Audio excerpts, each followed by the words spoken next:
മാതൃഭൂമി യാത്രയുടെ 100ാം അധ്യായമാണിത്. 2 വർഷം കൊണ്ട് 10ലേറെ സംസ്ഥാനങ്ങളിലൂടെ മാതൃഭൂമി യാത്ര സഞ്ചരിച്ചു കഴിഞ്ഞു. പടിഞ്ഞാറ് ഗുജറാത്ത് മുതൽ കിഴക്കേ അറ്റത്തുള്ള അസം വരെ, തെക്ക് കർണാടകം മുതൽ വടക്ക് ജമ്മു കശ്മീർ വരെ യാത്രയുടെ സാഹസിക സഞ്ചാരം വ്യാപിച്ചു കിടക്കുന്നു. പൗരാണികതകളുറങ്ങുന്ന ചരിത്ര സ്മാരകങ്ങളും ക്ഷേത്രങ്ങളും തീർത്ഥാടന കേന്ദ്രങ്ങളും വിശാലമായ തീരമേഖലകളും വന്യജീവി സങ്കേതങ്ങളും അതിർത്തി മേഖലകളുമെല്ലാം കണ്ടു കഴിഞ്ഞിട്ടും കാണാത്ത കാഴ്ചകളുടെ വിശാലതയാണ് യാത്രയെ വീണ്ടും വീണ്ടും മുന്നോട്ട് നയിക്കുന്നത്. നാനാത്വത്തിൽ ഏകത്വം എന്ന സന്ദേശം ഉൾക്കൊള്ളുന്ന ഇന്ത്യയുടെ വ്യത്യസ്ത ഭൂഭാഗങ്ങൾ, സംസ്കാരങ്ങൾ, ജീവിതശൈലികൾ, ഭക്ഷണ വൈവിധ്യങ്ങൾ ഒക്കെ കണ്ടും കേട്ടും രുചിച്ചും മാതൃഭൂമി യാത്ര 100ാം അധ്യായത്തിലേക്ക് പ്രവേശിക്കുകയാണ്.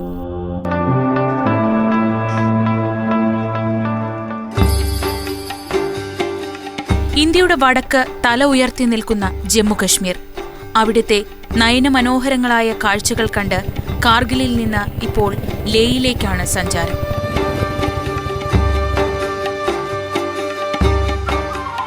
കാർഗിൽ യുദ്ധസ്മാരകവും ഹണ്ടർമാൻ മ്യൂസിയവും അതിർത്തിയിലെ പട്ടാള ചെക്ക് പോസ്റ്റും പിന്നിട്ട് യാത്ര വീണ്ടും മല കയറുന്നു.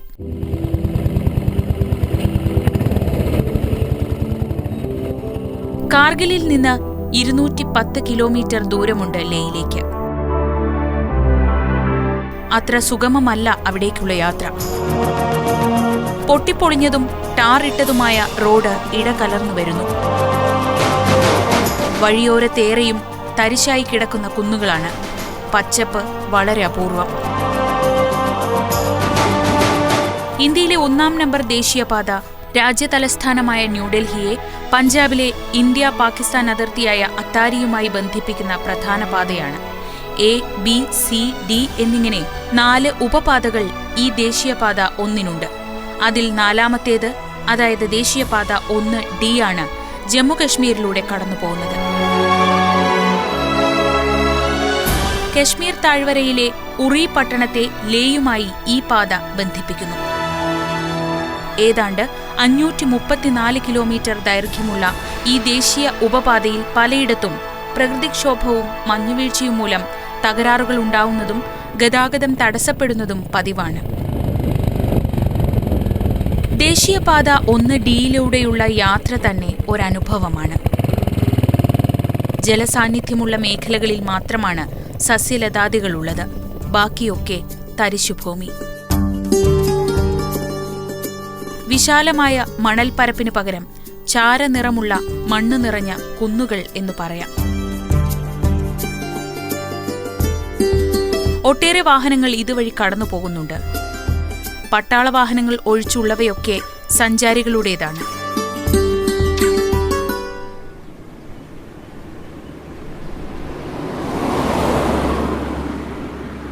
മുൽബഗ് എന്ന സ്ഥലത്ത് വഴിയരികിൽ ചെറിയൊരു ബുദ്ധവിഹാരമുണ്ട്.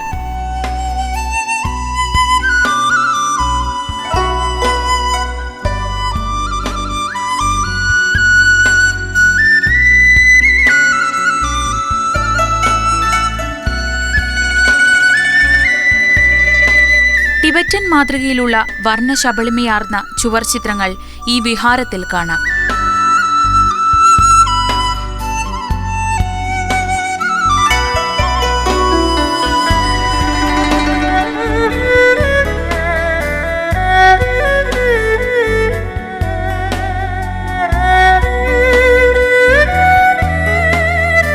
വിഹാരത്തിന്റെ ചെറുകവാടം കടന്നു വേണം ബുദ്ധപ്രതിമയുടെ ചുവട്ടിലെത്താൻ.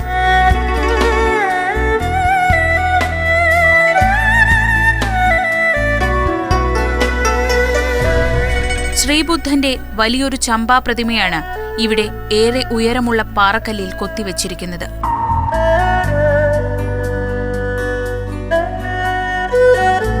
BC 1-ാം നൂറ്റാണ്ടിലാണ് ഈ പ്രതിമ നിർമ്മിച്ചതെന്നാണ് കരുതപ്പെടുന്നത്.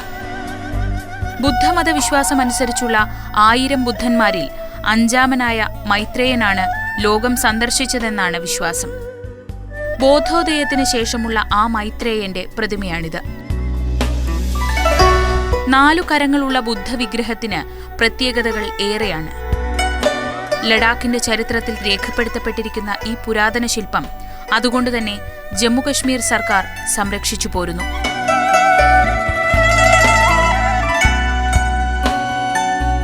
പ്രതിമയുടെ താഴെ പൂജാവസ്തുക്കൾ വിശ്വാസികൾ സമർപ്പിച്ചിരിക്കുന്നു.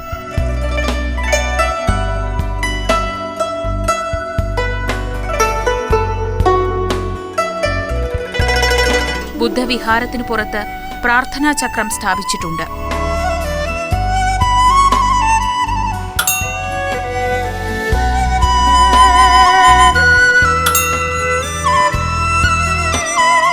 സമീപത്തായി യാത്രികർക്ക് വിശ്രമിക്കാനും ലഘുഭക്ഷണം കഴിക്കാനും മറ്റുമുള്ള സൗകര്യങ്ങളുണ്ട്.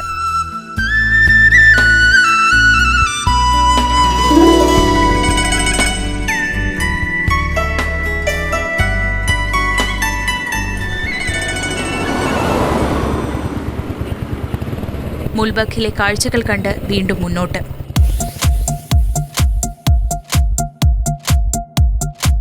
വഴിയരികിൽ പലയിടത്തും യാത്രക്കാർക്കായി വിശ്രമ കേന്ദ്രങ്ങളുണ്ട്.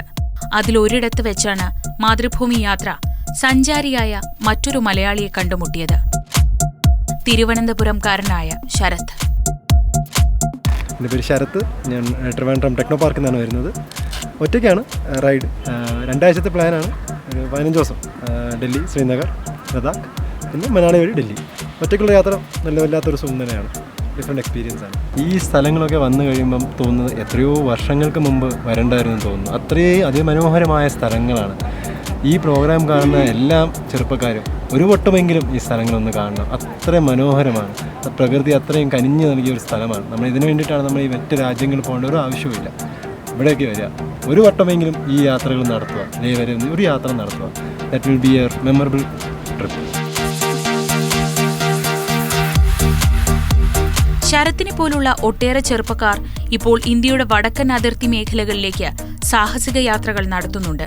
ഒറ്റയ്ക്കും കൂട്ടായും അവരെത്തുന്നു.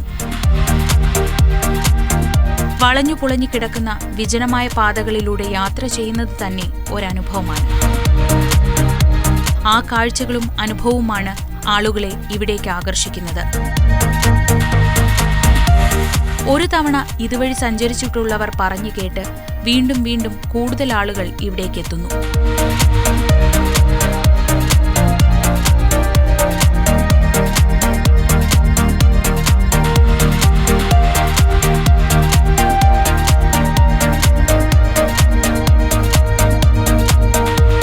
ശ്രീനഗർ ലേ ദേശീയപാതയിലെ ഏറ്റവും ഉയരം കൂടിയ മേഖലയാണ് ഫോത്തുല നമിക് ലാറ്റോ.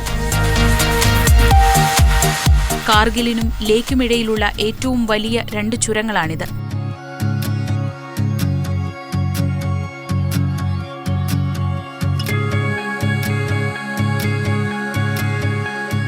സമുദ്രനിരപ്പിൽ നിന്ന് 4108 മീറ്ററാണ് സൻസ്കാർ പർവ്വതനിരകളുടെ ഭാഗമായ ഈ സ്ഥലത്തിന്റെ ഉയരം. ഇവിടവും ഇപ്പോഴൊരു വ്യൂ പോയിന്റും വിശ്രമ കേന്ദ്രവുമാണ്.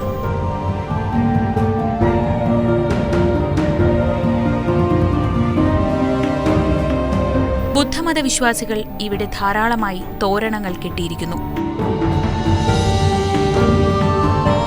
ഉയരമേറെയുള്ളതിനാൽ അതിശക്തമായ ശീതക്കാറ്റാണ് ഇവിടെ. സമീപ ഗ്രാമങ്ങളിലേക്ക് വാർത്താവിനിമയ സൗകര്യങ്ങൾ എത്തിക്കുന്നത് പ്രധാനമായും ദൂരദർശനാണ്. പ്രസാർ ഭാരതിയുടെ കീഴിൽ ഇവിടെ പ്രവർത്തിക്കുന്ന ദൂരദർശൻ റിലേ കേന്ദ്രം ഈ ഒരു ലക്ഷ്യം മാത്രം മുന്നിൽ കണ്ടുള്ളതാണ്.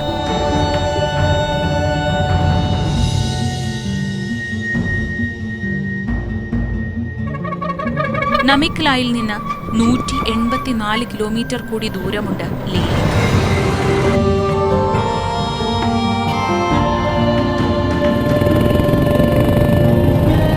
പ്രകൃതി രമണീയമായ സ്ഥലങ്ങൾ പിന്നിട്ട് വീണ്ടും മുന്നോട്ട്.